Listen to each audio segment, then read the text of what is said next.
Bill Lindeke is a writer, teacher, and flaneur who was trained, is that cool?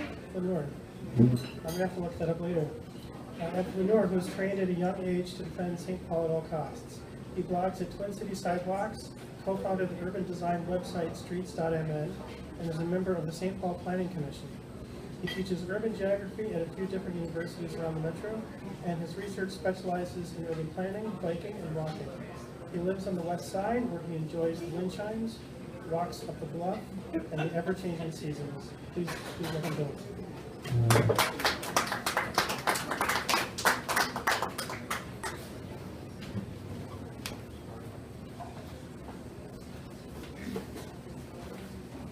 Thanks. That's the thing people always do when they go onto the stage. Okay. So anyway, thanks for coming. Yeah, I'm a blogger. I've been blogging for about 10 years now about St. Paul and Minneapolis and walking around the sidewalks. So these are all just pieces from my blog that I sent to the Almanac, and they thought they were cool. At least one of them.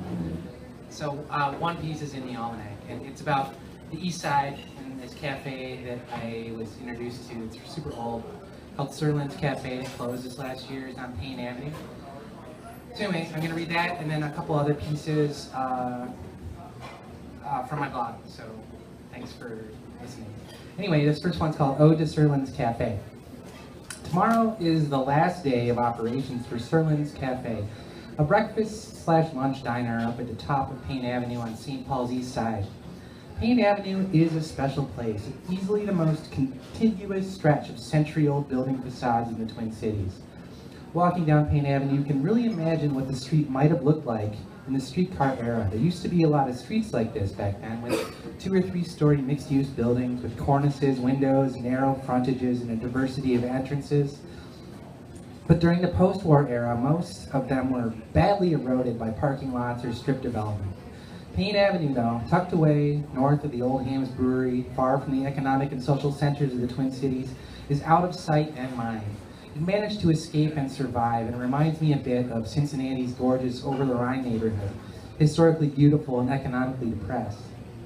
But Payne Avenue has retained a good measure of its working-class businesses and residential quality of life. Anderson's Shoes is still selling good quality books and shoes, boots and shoes, sorry. And I've personally purchased linoleum from the linoleum sales guy next door. When I was growing up, my dentist used to be located on Payne, an unfortunate name for the street when you're a kid. But one of the oldest businesses on the whole stretch has long been Sirlin's Cafe, started by Irving Sirlin, who was a Navy cook during the war. A lot of the recipes are from the war. For example, I had one of the classic Sirlin's meals the other day: navy bean soup, hot meatloaf sandwich, and rhubarb pie. Now, when people think of a 50s diner, they probably think of a Porky-style drive-in, you know, with all that neon and glitz and roller skates. Sirlin's, on the other hand, is a 40s diner.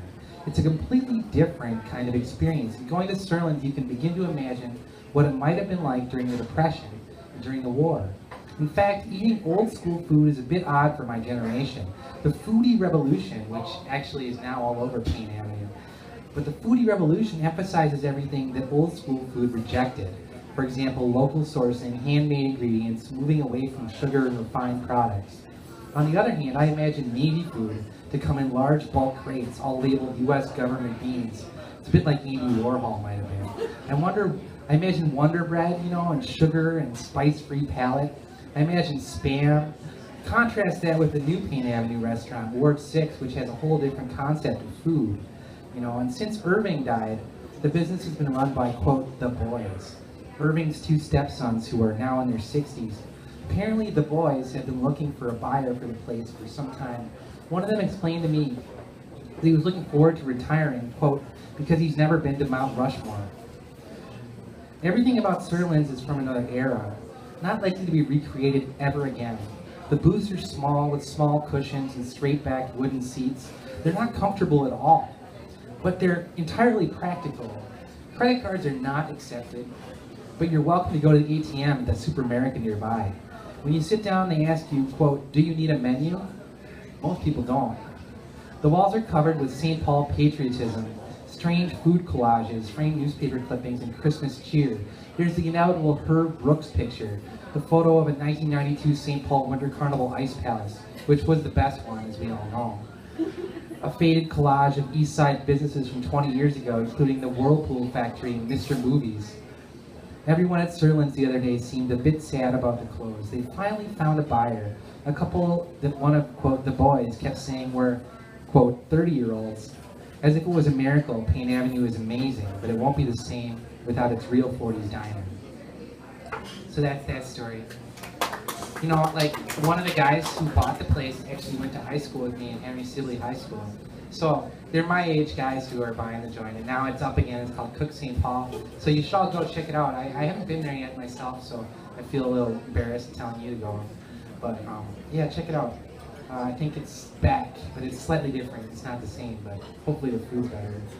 Don't tell anyone I said that. Okay, this next piece is called On Wind Chimes. It's kind of like a Pablo Neruda sort of thing going on here. I've never owned a wind chime in my life, but then again, I never felt I had to. Wind chimes don't seem to me to be the sorts of kinds of things that people own. They're not private.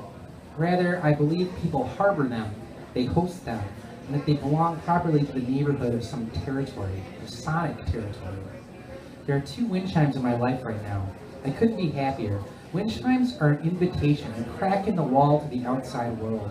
Wind chimes can linger at the corners of your perception or strike you all at once like a meditation bell.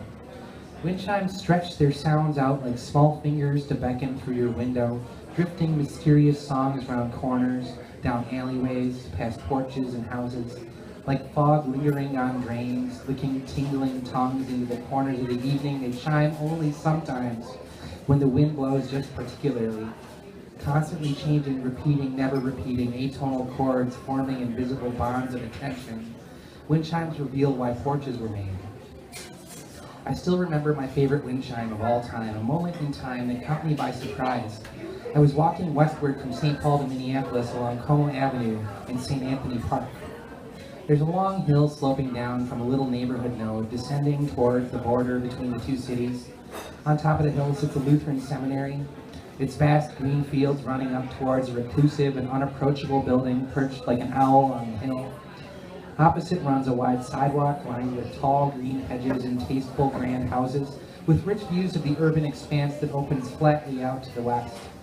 I was noticing all this on my stroll in the evening, at the moment when a sun starts to slump and shadows stretch out their arms, when a breeze appeared. The most beautiful wind chime I've ever encountered started singing. I was arrested. I lingered there for a minute or 2 listening, feeling the breeze whispering my cheek. Wind itself is an invisible continual force that makes its presence known only in its effects. A ripple on water or a billowing clothesline prisoner. To host a wind chime is to try and mark the wind, to trace its contours and give them form, to map them musically for benefit of a small world of ears. This chime was harmonically impeccable. Its music spoke to me and it beautifully danced slowly on its way across the street. Where lay its perfection? Was it the chime itself? Perhaps a work of craftsmanship from the finest artisanal chimer in the land. Or that aesthete neighborhood, it would come as no surprise. Or was it the wind in that moment? Did it blow just in such a way, bouncing around buildings and through certain trees to strike its blow at an exact speed and angle, forming a musical chordal pattern never to be touched again? There's long been a relationship between bells and neighborhoods. Look at any old sketch of a city in the era before we scraped the sky away, and what sticks out are the steeples. They point upward, flinging your attention higher than houses and into the clouds of imagination. But steeples were also instruments housing bells. Churches marked out their neighborhoods with song, rang out on the hour or on the week to demarcate celebrations and remembrances. Bells ringing out to remind the halfway pious. Audible guilt. Declarations of community. I like to think that in the old days, before the ubiquitous personal soundtrack, they marked a territory, they formed a neighborhood. Consider yourself lucky if you live near a ringing steeple. It's the oral mark of urban life. This last August, I moved to a new neighborhood on a bluff overlooking the river. Yes, there is a church steeple a half block away, visible out my study window. It rings the hours, quietly keeps time. Some evenings it will be lit from within. I'm not a churchgoer myself, but That hardly seemed necessary in order to rest my comfort on a beautiful building. My apartment also lies in the terrain of two wind chimes, like the overlap in a Venn diagram. There's one ringing from the east and one from the south. The eastern chime must be hanging somewhere in the low houses next door. This chime was the first one that I heard. It's a high chime that brings quick, windward replies. The proper verbs are tingle, tinkle, shimmer, and glisten.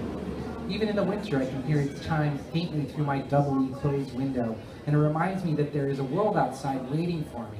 It calls out of my bed, out of the doors of my apartment. It invites me out into the world saying, hey, hi, glee, hi, over again, in a random, ever-changing nonsense music. I didn't notice the southern chime until quite recently.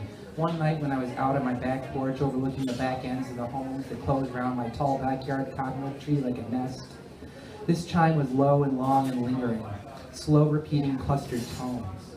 It lurked and was mournful. When I hear this chime, it seems like ghosts. It somehow channels memories and emotions into my throat. A nighttime chime making sure I don't forget I'm never alone. It's beautiful in the sad ways of a minor key, and I love it more than anything. Occasionally, the two chimes will ring simultaneously, overlapping offbeat, each ringing out toward me like ripples in a pond. I stand there in the middle, staring off at the leafless winter trees and letting the sounds bounce off me like raindrops, the music of the city, the sound of time, the map of an invisible rim. That's that.